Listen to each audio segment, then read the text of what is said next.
नमस्कार। पिछले एक सप्ताह से तमाम लोगों को विद्युत आपूर्ति को लेकर के बहुत बाधाएं हुई।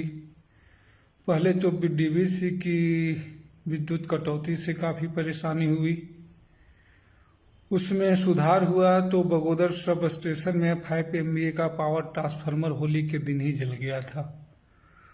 होली के बाद तुरंत 5 MVA का ट्रांसफार्मर बगोदर लाया भी गया, लेकिन फिर बारिश की वजह से लगातार देर हुई उसे लगने में। फिर वह लगा भी तो आज ही जो है 33 kV की जो लाइन है वह भी क्षतिग्रस्त हुई। लेकिन अंततः इस पूरी प्रक्रिया के बाद विद्युत विभाग के तमाम कर्मियों के लगातार काम से, अधिकारियों के द्वारा तुरंत ट्रांसफार्मर देने से और ख़ास करके बगोदर के तमाम साथियों और नागरिकों ने पूरी मेहनत की और अंततः आज बिजली बहाल हुई। तो सबसे पहले तो मैं तमाम विद्युत कर्मियों और बगोदर के साथियों को आभार भी जताता हूं कि पूरे लगन से वो लगे, और पूरी एक सप्ताह से ज़्यादा असुविधा हुई इसके कारण भी मैं खेद जताता हूं। लेकिन जाहिर सी बात है, बिजली की अगर आप पावर ट्रांसफार्मर की बात छोड़ दें तो यह कटौती पूरे डीवीसी कमांड एरिया में हर जगह थी।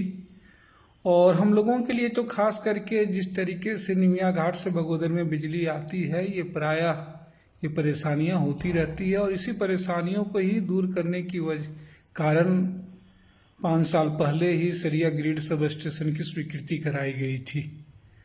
हमारी कोशिश है सरिया ग्रिड सब स्टेशन जो बन करके तैयार भी हो चुका है, और अब मार्च के बाद अप्रैल महीने पे हम सारे लोगों की कोशिश होगी कि सरिया ग्रिड से बिजली सप्लाई मिले। और जाहिर सी बात है, इससे हमारी डीवीसी पे निर्भरता तो कम ही होगी, साथ ही हमें एक वैकल्पिक जो है लाइन मिलेगा, और जिससे बगोदर, सरिया और बिरनी ये तीनों ही प्रखंडों को जोड़ा जाएगा। तो शायद हम विद्युत आपूर्ति में जो बाधाएं, जो परेशानियां झेल रहे हैं, वो थोड़ी जो है राहत मिलेगी। और जाहिर सी बात है, आने वाले समय में खास करके अप्रैल में इस दिशा में प्रयास काफ़ी तेज होंगे, ये जुड़ जाए, इस दिशा में हमारी कोशिश रहेगी। एक बार फिर से मैं इस असुविधा के लिए भी खेद जताता हूँ, और एक बार फिर से विद्युत विभाग के तमाम कर्मियों को और बगोदर के तमाम साथियों को जिस जिजीविका से लगे और पूरी लाइन बहाल किया इस विपरीत परिस्थितियों में, उसके लिए मैं अपनी ओर से धन्यवाद देता हूँ। शुक्रिया।